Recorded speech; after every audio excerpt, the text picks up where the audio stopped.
Hey guys, it's Anna with the Dance of Evolving. I have not been on here for a while, so thank you for your patience with that. I've been out of town and honestly dealing with a few personal things that really needed to be taken care of as far as my inner state. And I'm always talking about inner engineering, and well, I had to do some inner engineering, to be honest. If you are new to the channel, I started this channel to truly build an awareness for each of us to be able to come back to our most sovereign selves and live the life that we were intended to live. And I'm on that journey every day. Sometimes it's a bumpy road, sometimes it's a smooth road, but I promise you that I will always stay authentic, whatever part of the journey that I'm on.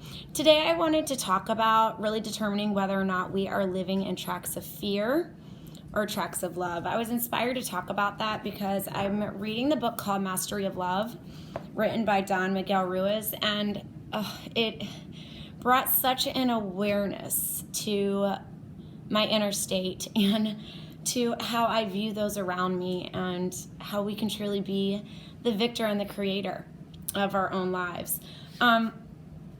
Within this book, it really does focus on a lot of the programs that we take on, the stories that we take on, and how our subconscious can really rule our life and we don't even realize it. Everyone has emotional wounds, whether or not we have that awareness or not. And we have these emotional poisons that can truly take over, and we can become a slave to them if we are not aware of them. The real us, when we came on this planet, the real us is pure love. We are life. And it's not the dream created from others over thousands of years. The stories that we've taken on and even the dreams that we have. If we have that awareness that we are not the stories, we are not the programs that even were taken on before our parents and our generations, were here on this planet. So many programs have been written that we automatically have taken on, and I have not had this awareness that, oh wow, all this stuff isn't true until recently, and it's such a gift to be able to realize that. But to remember that, like, water is always trying to get back to its natural, to where it belongs. We subconsciously, we really do. We want to get back to that true state of pure love, and we are life. So just imagine that you awake and you no longer have these wounds that control your life. You're no longer afraid to truly be who you are. And you no longer take things personal. Other people can't hurt you.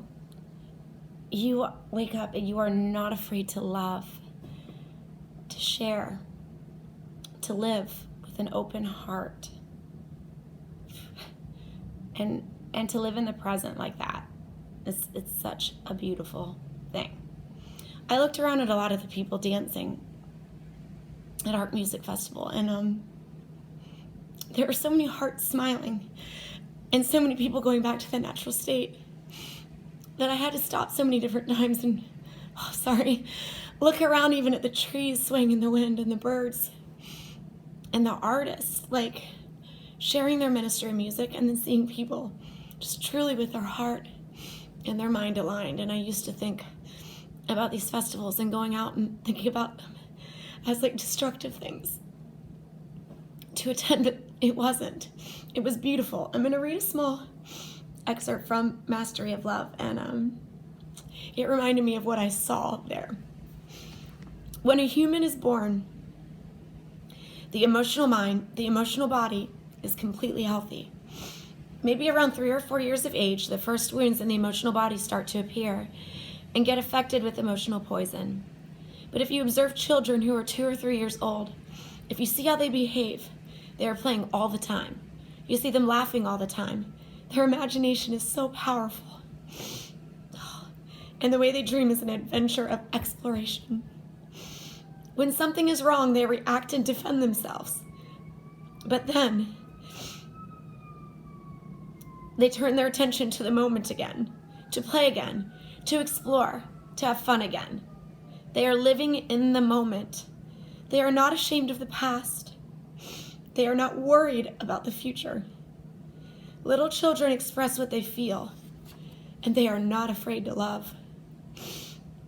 Then it goes to us as adults. And this is what reminds me. I don't know why I'm so emotional about this, because I think I see the effect it truly has on everyone and me. The happiest moments in our lives are when we are playing like children, when we are singing and dancing, when we are exploring and creating just for fun. It is wonderful. And when we behave like children, because this is the normal human mind. The normal human tendency. As children, we are innocent, and it is natural for us to express love. We are innocent as children. And guys, what I want to talk about today is with tracks of fear or love, is we can get that innocence back with awareness and with walking in tracks of love for ourselves.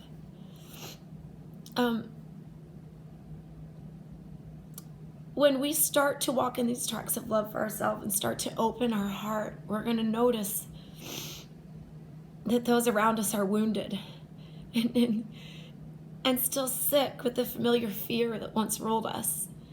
And it doesn't necessarily hurt us if they do something that would usually offend us, because we see them with compassion. See, we have two minds that go on each day. We have our conscious, our creative mind, our mind that lives with that open heart. And then we have our subconscious mind that is built from all of these programs, beliefs, and thoughts taken from experiences. Now, they could be good experiences and good, programs and great beliefs, or they could be horrible ones. But it's almost like our subconscious is on autopilot. 95% of the day we are running on our subconscious autopilot. And we wear these like a cloak, and it becomes who we are, but it's not. It's not who we are at all. We're not even our mind and our body. And to know that we have these receptors, that we have this frequency that we let off, and also that we take in and that 5%, our conscious, is used to create. Most of us only use it 5% of the day. We can use it so much more. You see the people that are changing the world with their passion and their purpose. These are people who take that conscious and put it in harmony with their subconscious. And they use their mind and their body, and they have it lined up.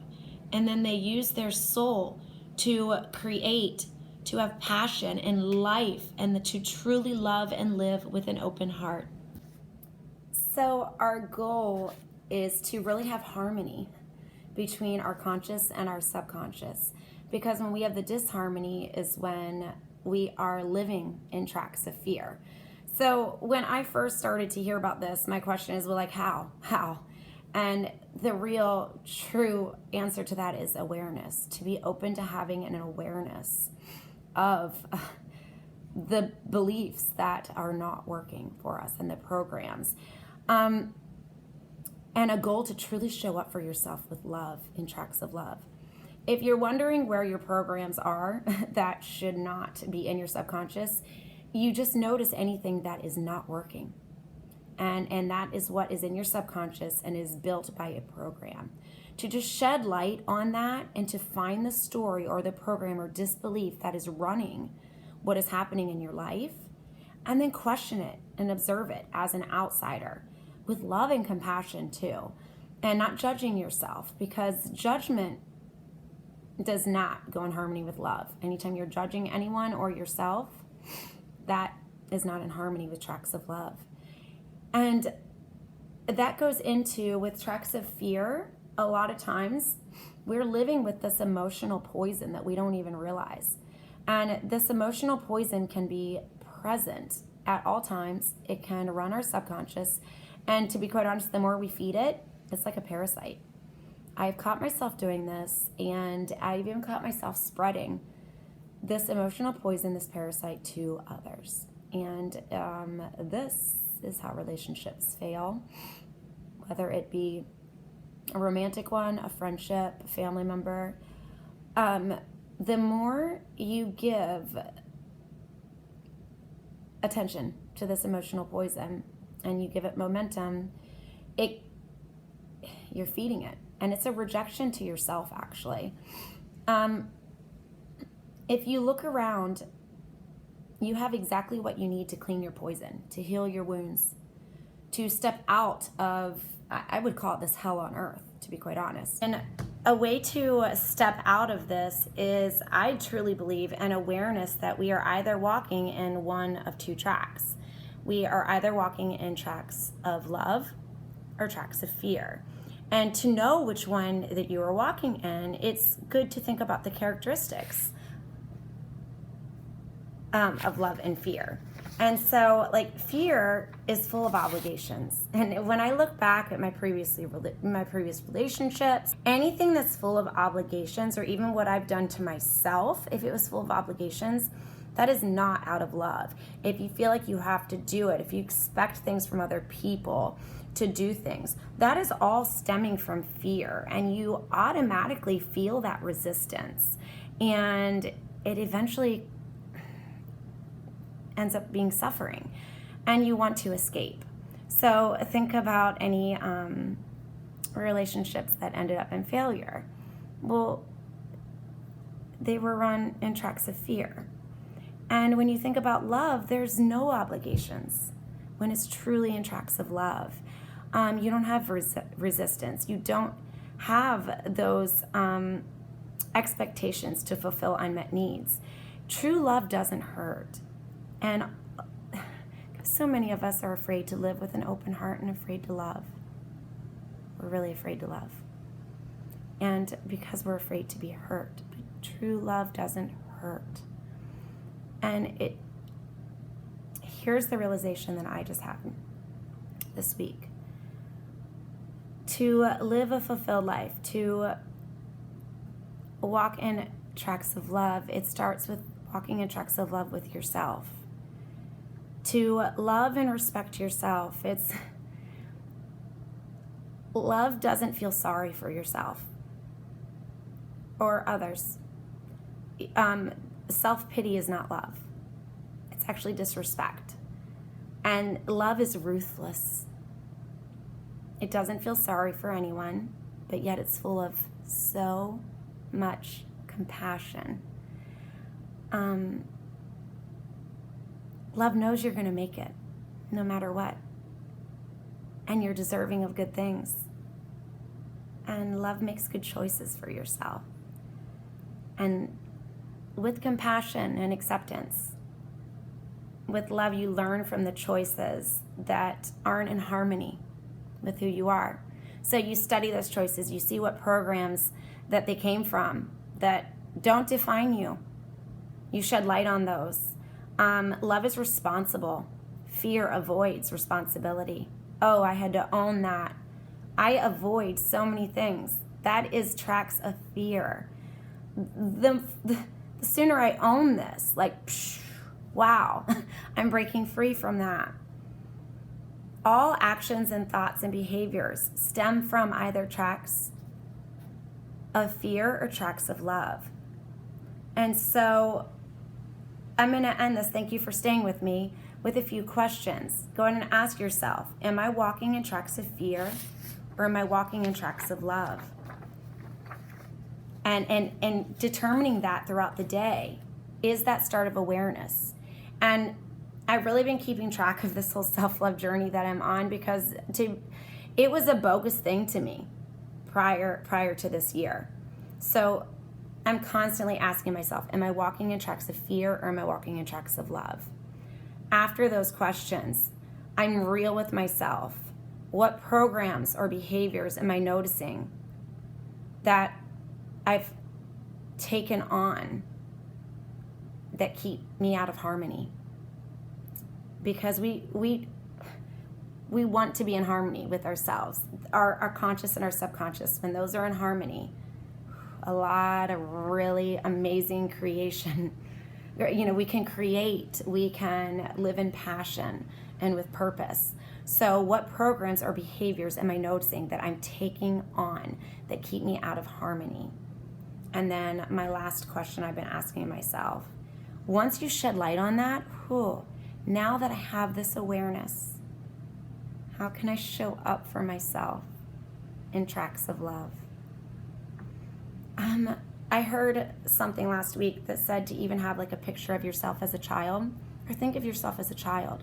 Think about how we show up for children, how we soothe them, how we nurture them when certain emotions show up, when they don't have harmony in their life. Let's show up for ourselves like that. We can truly do that in so many areas of our life. Love yourself. Tracks of love. All right, guys, I hope you enjoy the rest of your day. If you haven't checked out Mastery of Love, wow, I can't get enough of it. All right, guys, peace and enjoy the rest of your week. I will post one more meditation before the end of the week, and I hope everyone finds something that makes their heart and their soul smile. All right, I'll see you soon on the Dance of Evolving.